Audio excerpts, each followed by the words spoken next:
Podcast is now starting. All attendees are in listen-only mode. Hello and welcome to CPA Academy. My name is Chris Downey and I will be today's moderator for your webinar. Today's webinar is titled Diversity and Inclusion One-on-One, Getting Talent Right. Today's presenter is none other than Jina Etienne, and today's guest is Jeff Phillips. Before we do a deep dive into this topic, please go to your webinar software that involves your questions panel. Pull that out and let me know that you can see me and see the first slide on your screen. Also, let me know where you are on planet Earth. We'd love to know where our listeners and watchers are coming to us from. And I am seeing Puerto Rico, New York City, Pennsylvania. So welcome to everyone. Also use this questions panel if you have any questions for Jina, for Jeff, or any technical questions for me, and I will get to those as soon as possible. One other note for housekeeping, today's class is worth 1 hour of CPE credit. And the way you will earn that credit is stay with us for 15 minutes of the entire full allotted time and answer 3 of the 4 polling questions. Your CPE will be issued within 24 hours of this class, and it will be available in your accounts after that. Also, please check over in the handout section and download those at your leisure. And without any further ado, please welcome Jina Etienne. I had to turn on my camera. Hi, everyone. Thank you for joining us today. And actually, I'm very excited to introduce Jeff. So my guest today is Jeff Phillips. I met Jeff back in 2015. I think it was a few years after he launched Accounting Fly. And he reached out, I think at the time I was at NABA, and he reached out to talk about boosting career awareness and creating more recruiting opportunities for minorities pursuing accounting careers. He is, if I may say so, Jeff, he's a visionary, a problem solver, and a respected leader in the accounting industry and a friend. Today, Jeff is the CEO of Padgett Business Services. Did I say that right, Padgett or Padgett? Yeah. Padgett. And he has a passion for driving growth and service excellence through innovation, technology, and operational excellence. And when I said he was a visionary, what I like about Jeff is you challenge the status quo. And so that's what we're going to be talking about today, is interrupting the whole status quo on the talent pipeline. So thank you for joining me today. Happy Friday, Jina. Thanks for having me. This is going to be awesome. I appreciate the audience being here as well. We've got a great turnout today. Yeah, thank you. That is awesome. And hopefully everyone, you'll put in your questions. I will be monitoring the questions as we go along. So Jeff, I'll just throw some out at you as we go along. Before we get formally into the program, I want to start with, when you and I were talking about the session and what we might talk about, you got really passionate about the talent conversation. Can you tell us a little bit more about why this conversation is so important to you? Yeah. I think for starters, I am an entrepreneur, so I started Accounting Fly, and so an Accounting Fly is a staffing firm. We help accounting firms hire people and corporate accounting teams hire people. But I was also an entrepreneur building a company, so I was interested in and I still am very passionate about how to improve our lives through small businesses and how to be more productive. You can't do that without talent. And when we started our business, we came up with a mission statement. It was to solve the talent crisis that is happening in accounting. And by our business, you're referring to? Accounting Fly. Accounting Fly, yeah. And so that became our mission, and we became consumed with it. And we failed so many times over so many years, but made little tiny strides in accomplishing that mission. We still haven't solved this problem, but I would watch leaders of accounting firms, partners and managers deal with how hard it was to hire. They were struggling with turnover. And then I was really interested and empathetic towards the staff inside accounting firms too. Like, why did they get into this profession? And they weren't satisfied. I mean, I am stereotyping here, but yeah, by and large, there's a lot of dissatisfaction. And we'll talk about these numbers. And so, like, I got curious, why is that? We'll talk about what we found and what recommendations we have, but it just felt like something was really broken. And yeah. I felt like, in my opinion, the the value proposition for careers in accounting was broken, but there's a lot of ways to fix it. And I have happy stories about companies and firms that are fixing it. So I'm passionate about that. I want to help contribute to make this work. Well, so we don't get fired from all of our attendees, let's start our session as we usually do with a polling question. So Christopher or Chris, let's launch that first poll. I've launched the first poll, Jina, and it says, does your organization include diversity and inclusion in its talent management process?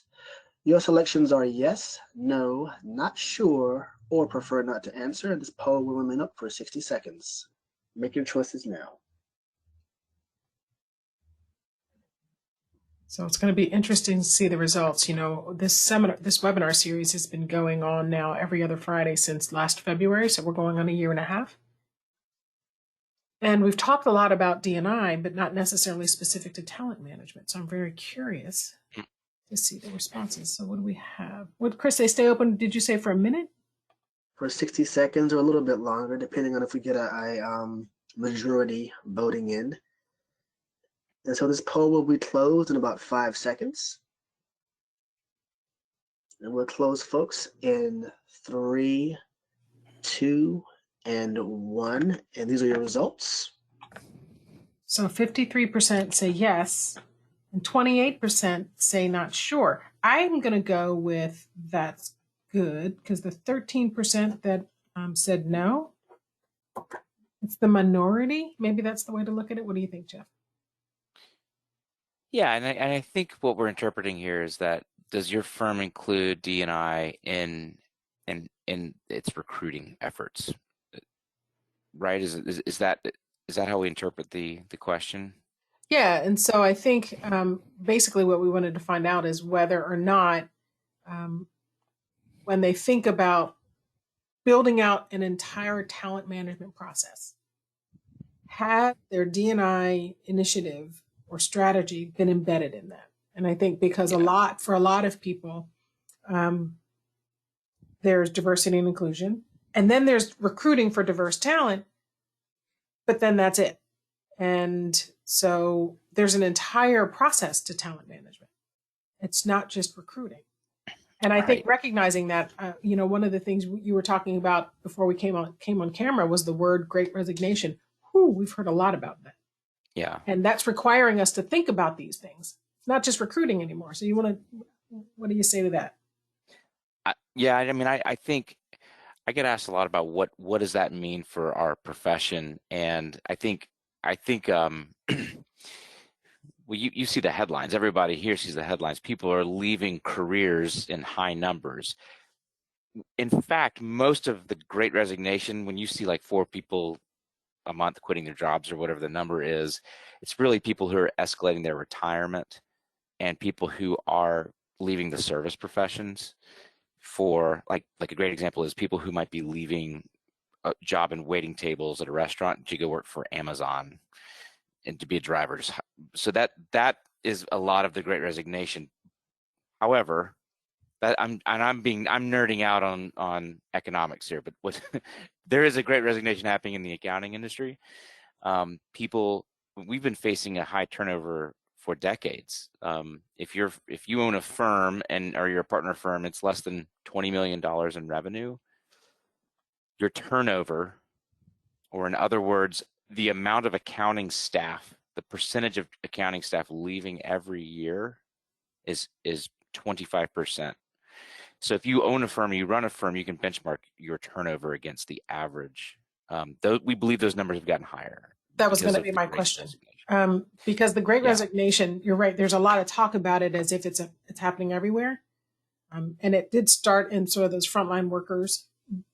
But my understanding is it's starting to move into everywhere. And it's not that it's the Great Resignation so much as I saw an article headline recently that it was the Great Reconsideration, that people are saying, what matters to me? And I want to go to work at organizations where what matters to me is aligned with what matters to them, and that they value me, which is absolutely part of the diversity and inclusion conversation. By the way, somebody asked, what is D&I? And I think they were hearing us saying the letters D, N, I, but it's actually diversity and inclusion. And then there was another person that said, what is DEI? The E stands for equity. And the last one I'm going to throw out in case somebody asks, and that's B for belonging. So the acronym in some combination of letters is D, E, I, B. Diversity, equity, inclusion, belonging. So if you ever hear anybody using any combination of those letters, D&I, DEI, DEIB, I'll stop there. You get the point. So I just wanted to answer because I saw a couple of questions come in about the terminology. Thanks. That's a good question. Great resignation. I want to work at places where they value me. Is this why we have a problem in the profession? I think we had that problem before 2020, and that was a part of the high turnover. When I mentioned earlier, I felt like the value proposition for careers in accounting is kind of broken. I believe that we were already seeing evidence in the high turnovers. And I looked at it more of, because we would survey people as they left jobs in public accounting, in accounting firms in particular. Right. And it was about compensation complaints and flexibility complaints. And I don't think this is new information for probably most people on this, but there was the general feedback that I got was, I feel underpaid and I'm on call for 80 hours a week or 70 hours a week, and I could go be a bank teller and make just a little bit less and work 40 hours a week. And oh, by the way, no one cares about my work-life balance or if I need to go home in the middle of the day to handle a repair. And go early because my kid is sick, or I'm taking care of my parents, and people value parents. Yeah. People value people who are taking care of young kids, but not necessarily people taking care of older parents. So COVID escalated the pain and the willingness to people to sort of reconsider their career. So I love that definition, and to go where people value me.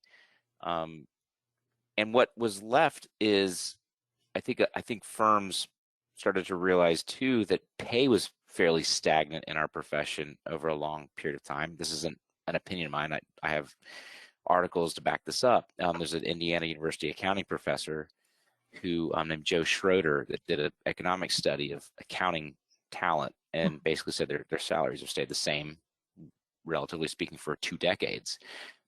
KPMG came around at the earlier this year and announced $160 million pay raise for 35,000 employees. Wow.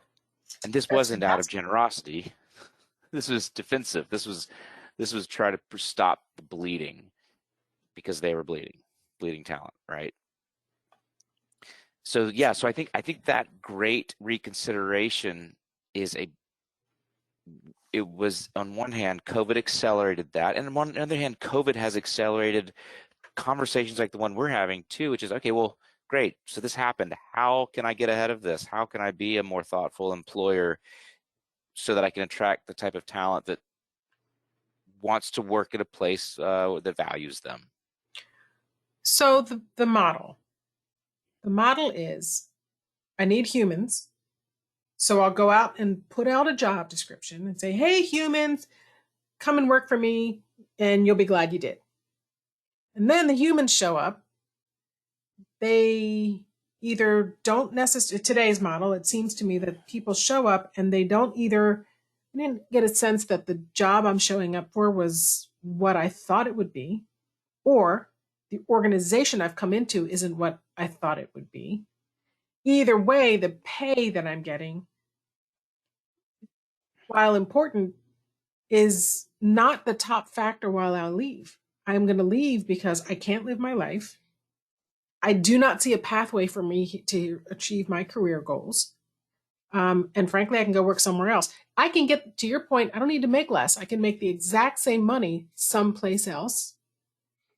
And it's because those organizations are demonstrating how they value people. Hint, hint, hint, directly related to diversity and inclusion. Because a lot of people think D&I is something we do over here, and then the rest of the stuff we do is over here, but it's all interrelated. So all of that to say, the model. I know when we were talking, the model is broken. What is broken? How we hire, who we hire, what we're telling them when we try to recruit them. Is it different for minorities, or is it just a universal problem that has a disproportionate impact on minorities? So there, Jeff, 75 questions, go. It's a universal problem that has a disproportionate impact on minorities. The problem is the problem, and being a more inclusive organization and prioritizing the recruitment of minorities inside your firm as an asset is a given. Is that the right word? Is a no-brainer part of the solution, the toolkit of solutions that you must take on in order to get out of the danger zone of losing people. But if it's a no-brainer, do you know where I'm going to go next? If it's a no-brainer, why isn't everybody doing it? Yeah. What's the barrier? What's holding firms back, organizations? And this isn't just accounting firms. This is across the accounting industry. What's holding organizations back? Well, I'm going to courageously dodge the answer to that question, but try to answer it with another example. See, work with me here on this. Remote work is also a no-brainer, and it has a far easier answer to answer in a webinar. But we're going to get into why is there not more diversity recruiting. But okay, so when we were building Accounting Fly, we built a model to blast candidates to these CPA firms to eliminate their hiring frustrations at a fraction of the price of a headhunter. Okay. And yet we failed. And the reason why we failed, and one of the crazy things about Accounting Fly, I mean, we raised millions of dollars. This was a software platform. We acquired a very popular blog called Going Concern that is read by, we think, 80% of millennials in the CPA profession. We had access to every individual who could be a job seeker in the profession, and we still couldn't fill jobs at middle market CPA firms. Eventually, we kept trying and trying and trying. One of the things we landed on was, if our clients stopped caring where the talent worked, then they could make a hire in about 35 days as opposed to about 2 years. Wait, I got confused. You said yes. if our clients stopped caring where the talent worked, is that what you said? If they stopped caring where their next hire lives, they open up their job search from Tulsa to United States of America, and they hire a remote employee, if they just try to search in Tulsa, it takes about 2 years for an accounting manager job to be filled. If they say we're going to be willing to hire remote, they would get 10 times more applicants, and they would fill the job in 35 days. That is what we learned with remote work. So then I started speaking at all these conferences. About the time I met you, I said, firms, you got to go start hiring remote people. This is in 2015, 2016. I was going to ask, what year was this? Okay.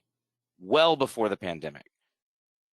And I mean, I'm proving it with data, right? And getting laughed at presentations and escorted out of meetings. Yeah, because Jeff, obviously, we're accounting firms. We need to be on site where our clients are. I mean, that's the answer. And we need to be together in an office to, I don't know, for our brain juices to work. I don't know. I mean, that's the mindset, right?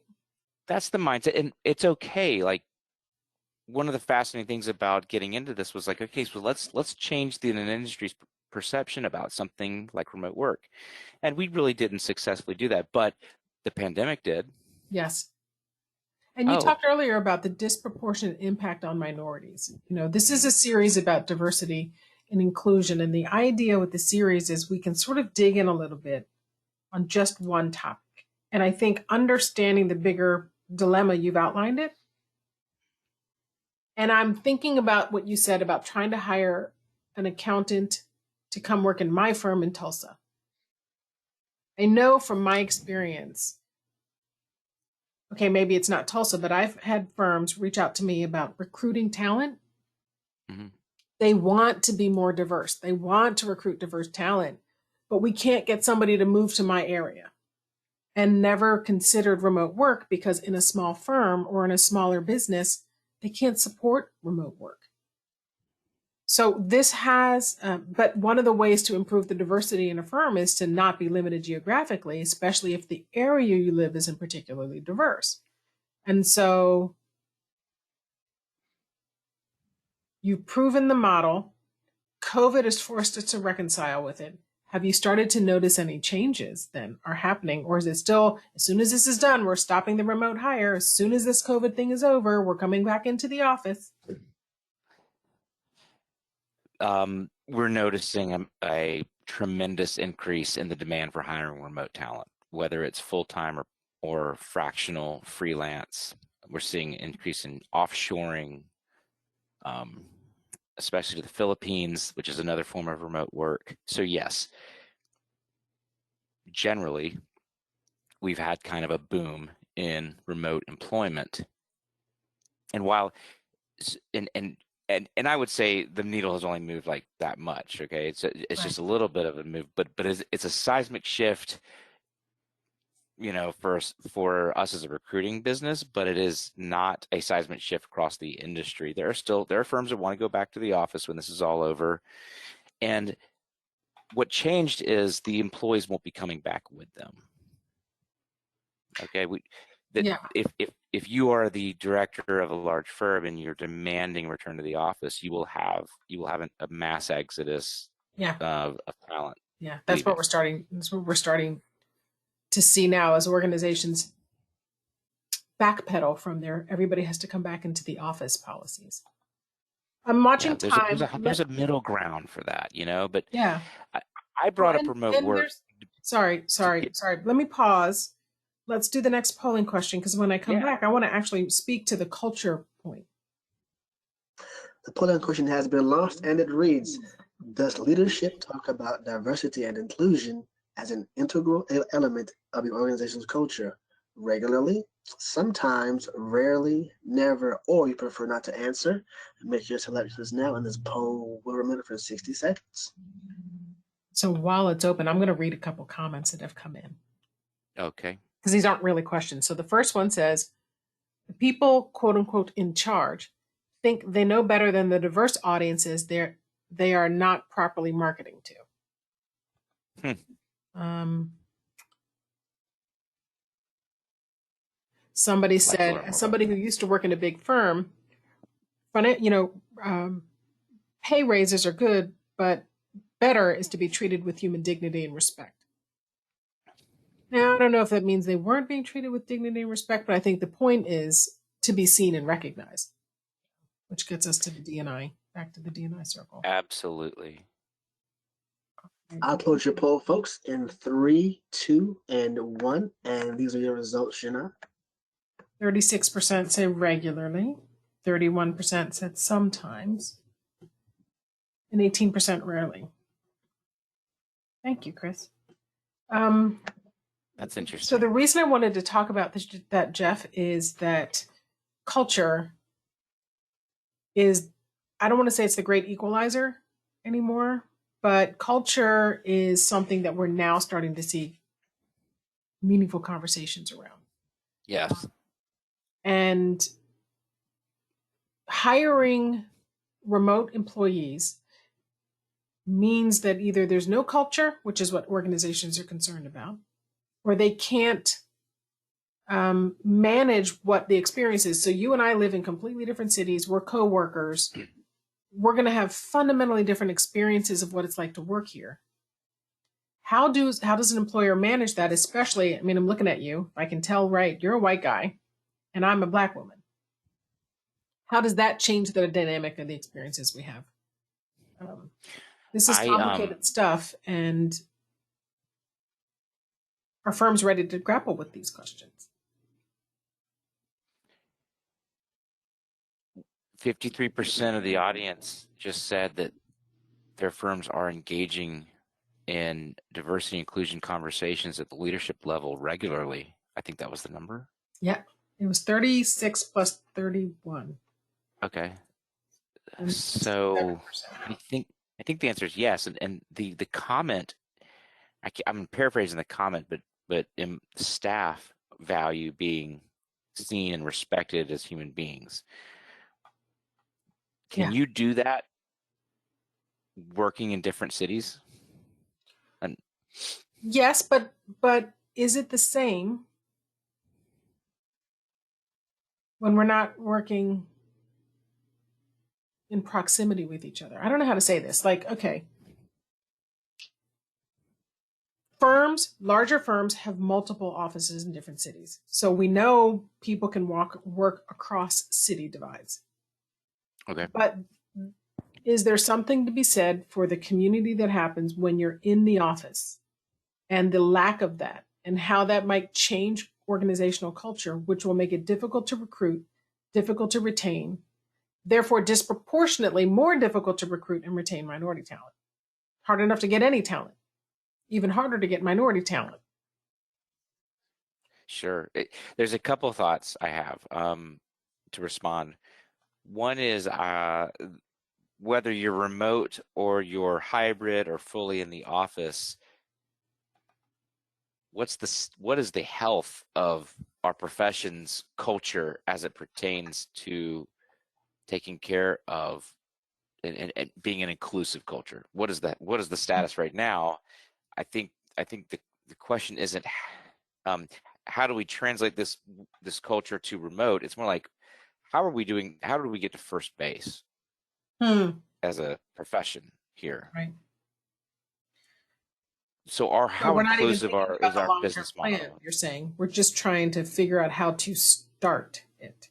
Yeah, how do we just build more inclusive businesses and have conversations inside of a team that 5 years ago, I mean, just 5 years ago, the majority of people, the companies that are represented even on this webinar, were probably not having diversity conversations, which is awesome, which is an awesome, it's a positive move, I think. But so I worry about like where we're at. And the other question is so I have a pretty hard opinion about remote work, and it is that if you have an organization today, you have no choice but to employ remote people. So I'm putting this slide up here, by the way. I don't know if you're looking oh at yeah, the slides, but this I, is my opinion. This is my opinion, but I it's half of your team over the next decade will not work in your headquarters. And I think that's being generous. And so I think where the future of work is going in the profession is how do we build an inclusive hybrid team? How do we use all the tools available to us to build inclusive organizations, to make this a part of the fabric of the company, to have strong culture that values and respects our team while being incredibly effective at the mission of the business you're in, knowing that not everybody works in Tulsa. Can we pick another city? yeah, so pick a big city, Chicago, because it's going to be the same Yes, challenge. Not everybody wants to it's move there, although I think it's a beautiful city. it is the same challenge. I'm convinced that you can't build a team in the city that you're in anymore, and that's a good thing. There's a hiring crisis. It's really hard to hire everywhere, and you don't have a problem. Yes, it's harder to build a culture remotely than it is in an office. I'm not very impressed with the culture that was here before, so blow it up and build a culture in a hybrid company. Yeah, that's the thing that was bothering me. It's like there's some assumption that we're going to ruin our amazing culture in the accounting profession that we've been building for hundreds of years or 100 years. I don't think it's that great to begin with. It's driving people away. Blow up your firm, start from scratch, and have a killer culture. It's just going to be hybrid. Somebody's listening right now. They just tuned in. They didn't hear the beginning, and they heard you say, blow up your firm and start from Oh scratch. God. And I'm like, wait, maybe that's not what we're saying. Now I'm afraid to look at the comments. Well, Sorry, you're everybody. saying I that get a in the little excited about context this stuff. of culture, but I want to tie this to, first of all, your point. I wrote down, I scribbled, culture is not the same, because if we keep striving for it to continually be the same, maybe therein lies part of the problem. Just whether or not we were talking about hybrid work, even if COVID never happened and the office model didn't change, in terms of coming in and being together all the time and in person, culture is still changing. And I don't know that we'd adapted to that. So I appreciate you making that point. It's especially different because of hybrid work. But I also want to tie this back beyond. I mean, yeah, it's the right thing to do and culture is important, blah, blah, blah, blah. But firms want to make money. How can we connect this? How can we convince people that doing this isn't just because we want people to be happy? We're doing this because we want to make more money. Isn't that what drives partners in firms and executives and companies? Yeah, we can't forget that everybody is working right now. This is not our nonprofit or our church conversation. Right. This is about the hyper competitive business, and that's why I wanted to give the analogy of remote work. I'm not selling remote work. I was using it as an analogy. You want to hire remote work because you can cut your time to hire 97%. Do you like that? Yeah, that's how we make more money. Are you saying that because I can identify, interview, and get somebody to accept a job that much faster?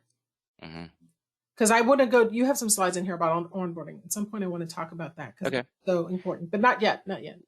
So there's an incredible business case to be made for transitioning your office-based company to a hybrid and employing remote work. Now, let's do the work of building the business case, the same business case for having companies that are humane and value every member of every community that's represented, that understand they want an employee base that looks like their client base in terms of the color of their skin and gender, and then seeing that as a massive economic reason for doing it. So we have what we want to do. Quantify. So you gave us one stat, important stat, percentage of time it takes to hire. That's hard dollars saved right there. I think I've got it. Okay. No, you asked the question. I apologize. That was no. That was you said do you have the math, the formula? What was it that you said you think you got it? Well, remember the comment that the person made, about, look, I'll take the same pay, but I want to be respected as a human being. And the person that said that probably said that because they understand what it feels like to not be valued as a human being in their workplace. Right. There is no doubt in my mind, having looked at this for a decade, bet my career on it, that part of the high turnover in our profession, part of the turnover, maybe the largest part of the turnover, is because of the lack of feeling of respect and value as an individual. So by creating an organization that does the opposite, that is intentional about valuing the individual, all individuals, could you possibly reduce that turnover? And let me tell you what turnover costs you. It doesn't just cost you the recruiter fees you have to pay to hire that one person that you're going to replace. It's the cost of overworking the team to cover for the missing person. It's the cost of slowing down to train the new hire. It's the cost of emotional suffering of the team of yet another person leaving, or multiple. I talked to a firm in the city I live in that had 2/3 of their audit department wiped out and hired for remote jobs at 40% increase in pay 6 months ago. Maybe that firm wasn't getting the human management and relationship part of their business right, and that's why they're having turnover. They are suffering now. Yeah, and so I know a lot of firms that maybe they're not seeing a lot of people leave, but they are struggling to bring on more talent in order to achieve their growth goals. And so firms say, I want to grow my book of business by $1 million in the next 2 years, but you need humans to do that. You ever heard the statement that if you want to hire diversity, you have to start with the inclusion? You don't aspire to, we need to hire more diverse workforce. Okay, great. But it doesn't matter if you don't think about what it's going to be like when they get there. That's the cart before the horse. What kind of workplace do you have today? And would it be the kind that a person of color would want to be comfortable and excited about working in today? I will tell you, there are so many questions coming in. I keep trying to put my eye down here and look at them. And I know we have another polling question, but before we do that, I want to just see. So this question came in probably a good 20 minutes ago. Curious if you've seen the study last summer. 97% of Black knowledge workers don't want to return to the office due to microaggressions and discrimination. And the person said the percentages stunned them. Does that sound right to you? What was the I last can't say I thing? saw that study, by the way. So the person who put that in there, I would love to, if you could email me, and you can even email Jeff that study. That'd be awesome, or the name of the study. I'd love to see that. I would too. So, having no idea about the report, I can't comment if I think it's true or not. But assuming that's a real. First, it just makes me really upset to hear that. But maybe it goes into this. See, because I think diversity, inclusiveness, or diversity inclusion, however you want to say it, is tied up into the Great Resignation and the large turnover we're having and the cultural shift that's happening in accounting. It's part of this. It's part of the greater shifts in society. Sorry to interrupt. The greater shifts in society where people of color might think, I'm ready to make even a career change to be valued. If the perception is the industry that they're in doesn't see them and value them, because people are noticing things that they didn't notice before, of people of color and people who are white, Caucasian. Wow.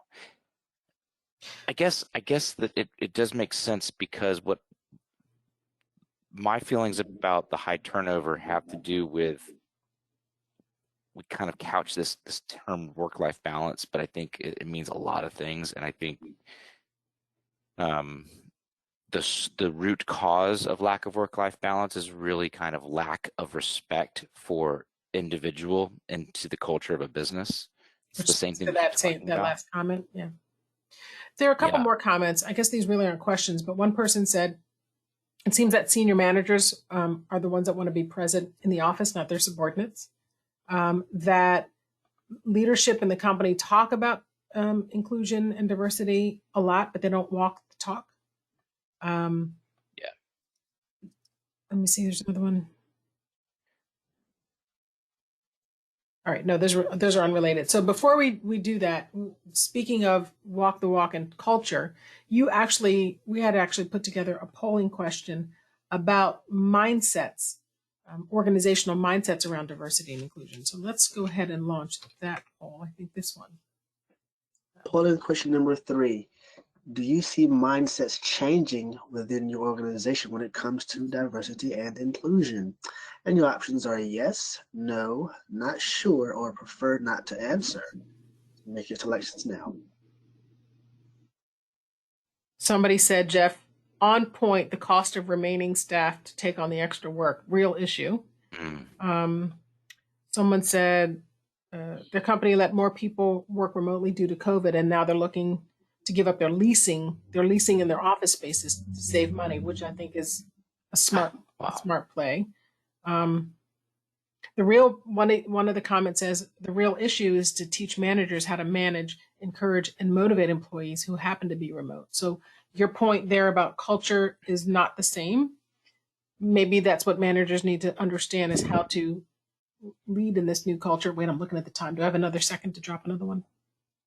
Isolation is the issue with remote work, especially with a new employee. Okay, sorry, Chris. I just want to throw that one out there. No worries. I'll close the poll down, folks, in 3, 2, and 1. And these are your results. So 51% said they are seeing mindsets change. 28% not sure. What's your take on that, Jina? Only 14% said no. 7% didn't answer. But that's encouraging.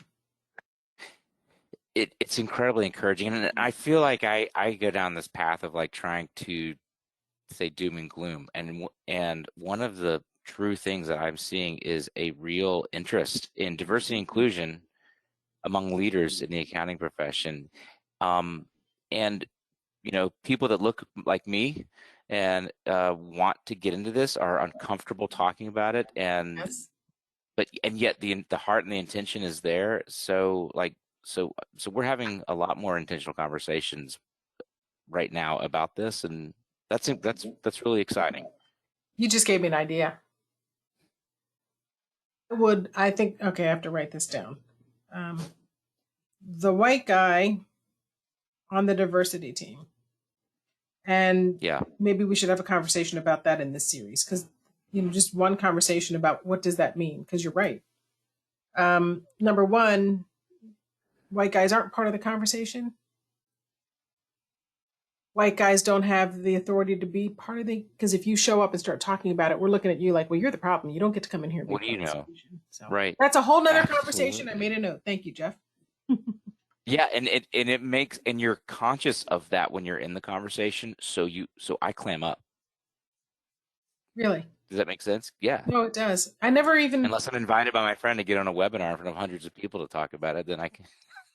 It's funny you say that, though, because I can't tell you how many men I've spoken with one-on-one who talk about the fact that they're uncomfortable, but they're committed, but they're afraid to say the wrong thing, so they prefer to say. Yes.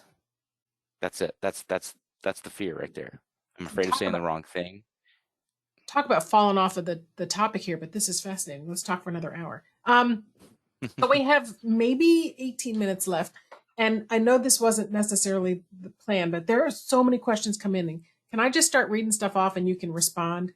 Yeah. Some of them aren't questions, but I think they are worthy of acknowledgement.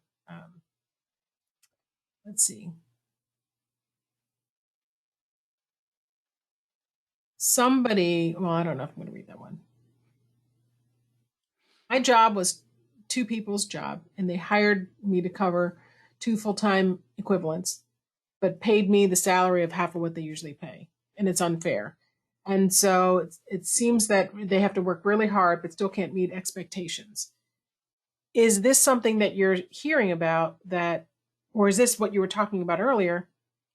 Somebody leaves. I now have to take on the work of two people.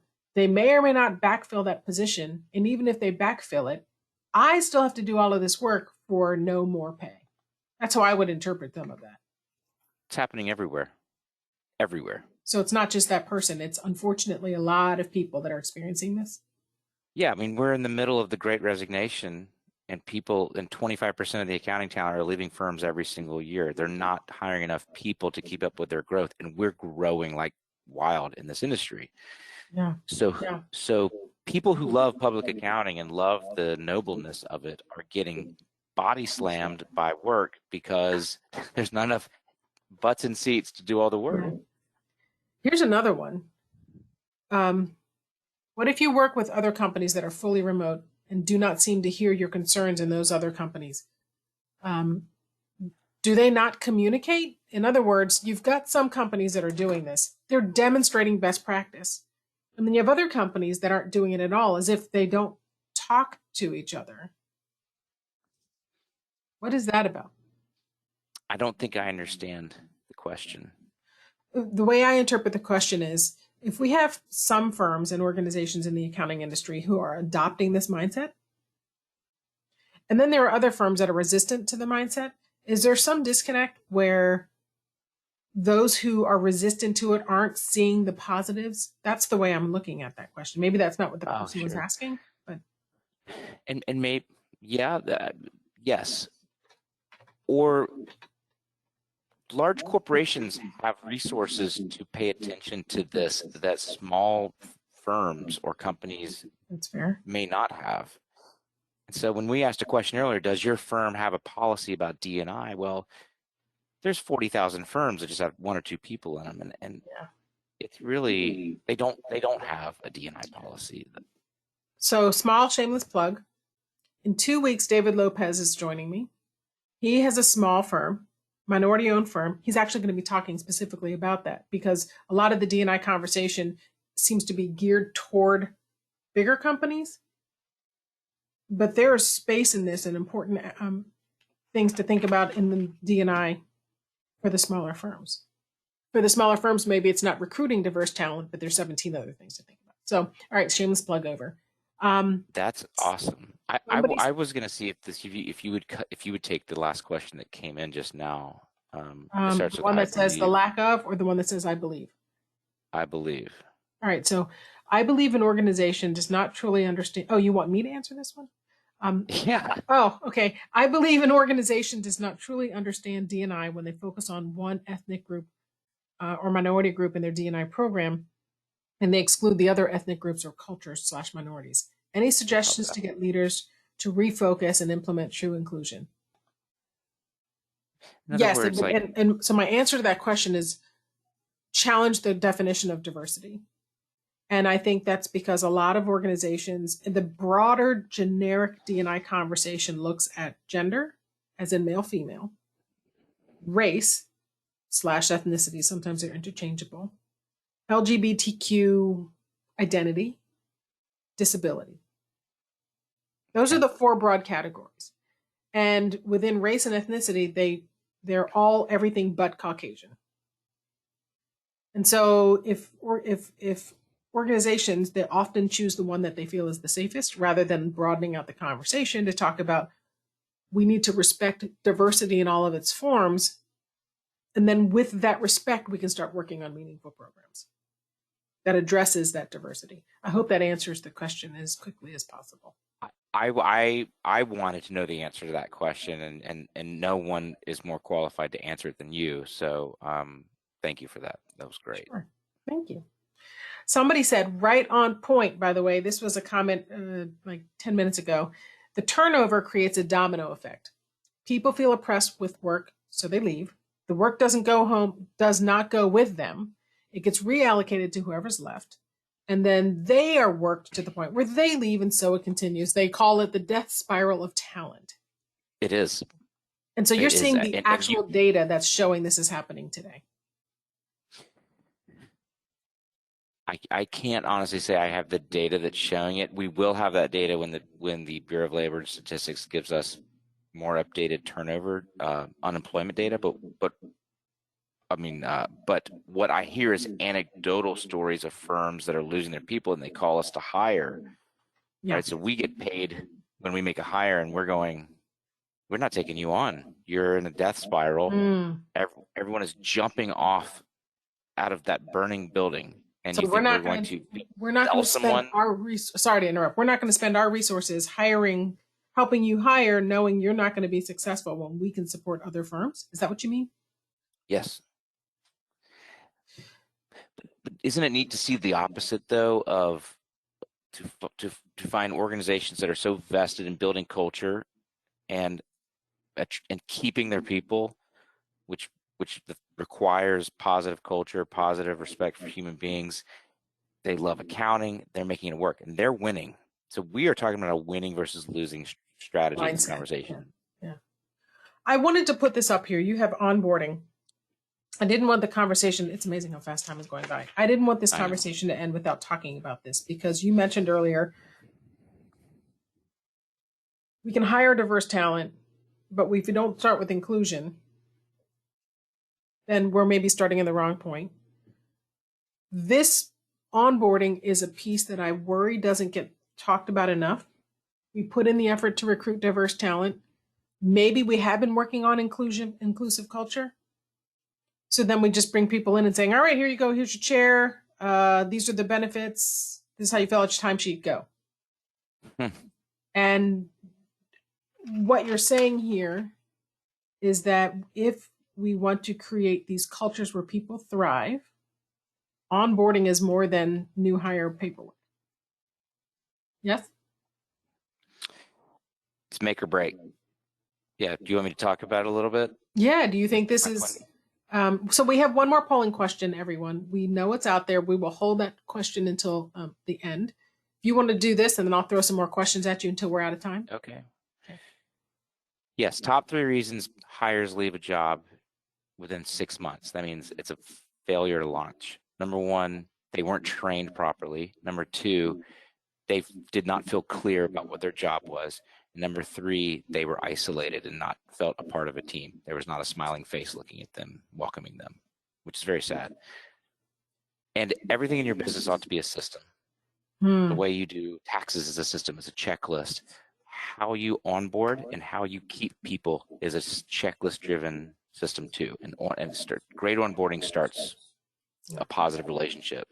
So It's you also a can team read. sport, right? Yes, and like we should start people working in our companies when they are done with their sort of initiation into the company with a full head of steam, emotionally excited, and like building momentum to serve this business. So we need to look at onboarding as the world's greatest sales pitch to a new hire so that they never leave your business. And little things like start them on Friday, handwritten notes from everybody on the team before they get there, decorate their cube or their office, or send them a care package at their home office. These are just human being things that like, it's so easy to get wrong, yet it's so easy to get right. There's other things you can do too. If the person that's hiring is a minority, and we know that they're going to be the only on the team or the first on the team, then the team needs to be, then there's an opportunity for managers to reinforce the qualifications of that person so that any potential biases about diminished competence or commitment because of implicit bias, we take it head on. We try to cut it off, turn it off the pass, or whatever the phrase is. Give them their background, and then have people each rotate through coffee with the new hire, something like that. Like the team has to be involved before day one. Just Brilliant. an idea. All right, I lied. No, I'm adding it. If okay, I'm adding it to this slide because I have to say that probably happens a lot in accounting firms where there is only one minority on the team because you know what? There is not a lot of minorities in the accounting profession, and so they're dispersed among all these firms. A lot of times they're in that situation. But here's the thing: it's not new to us. Right. It really isn't. The work of culture. It will help me feel more comfortable when I get there, and it'll help me recognize that I am either it's fair for me to expect to be seen and valued, or I acknowledge that this organization wants to try to show me that I am seen and valued. But the work isn't my work. The work is your work, Jeff. You're the white guy. Mm-hmm. It's your work to create that space. It's my work to enter the space openly, without judgment, without a chip on my shoulder. And, it takes the two of us to tango, so to speak. Mm-hmm. Okay, it's 3:52. We have like 3 minutes left. There are so many questions. Let's see. Do you want to do a polling question? Do I have to do one more? We'll do that right after we wrap up, right before we go to the very end. Okay. Actually, I think I've covered most of them. The lack of talent in public accounting is a threat to the economy as a whole. I think that's a fascinating perspective. And it's me too. If there's no one to do audits and financial statements, then how do we ensure, they're saying like the financial integrity? It's a very real problem. And we do see a decline in enrollment. So I don't know if you have any thoughts. I just thought that was an interesting perspective to share. We're doomed if there's not any people to run the firms that we need to. I also think the regulatory landscape is changing. The CPA exam itself, we know in 2024, I think, is that the new CPA exam is rolling out, or 2023. Somebody said, I worked at a place that had a minority employee. She clearly stated she wished to be valued for her performance, not her race. Thank you for sharing that. Because, as I mentioned, I show up as a Black woman in the firm. I want to be seen. I want to be valued. I don't want to be tagged as the Black woman in the firm. I just want to be a woman in the firm. Or forget women. I just want to be an employee here at the firm and valued for that. And yes, I see the comments. There is a poll coming. So before we do that last poll, how about I do this, since everyone is super excited to get that last poll. I'll do a quick promo. This is the gentleman, David Lopez, that I was talking about, is joining us in 2 weeks to talk about the small firm approach and perspective. He has a firm in Philadelphia, and he's worked at the big four, the big firms, and can share some insights on that. All right, so let's do our last polling question, and then, Jeff, you will have an opportunity to share any final thoughts. Polling question number 4 of 4. What was the most valuable part of today's webinar? Learn something new remind me of something I already knew, curious, I want to learn more, CPE, or something else. Make your selections now, please.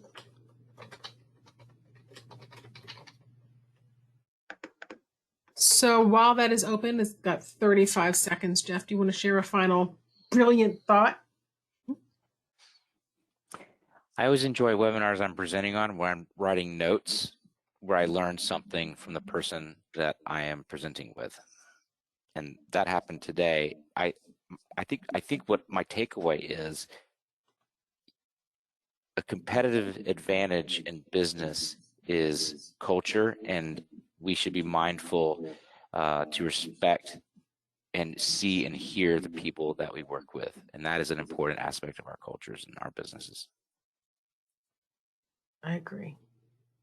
All right. Now close your poll in 3, 2, and 1, and your results. So 43% learned something new, 12% are curious. And to be fair, 30% for the CPE. God bless you. I appreciate that. I hope those who came for the CPE still got something out of it. So here's this last thought, by the way. I see this comment. Uh-oh, it just disappeared.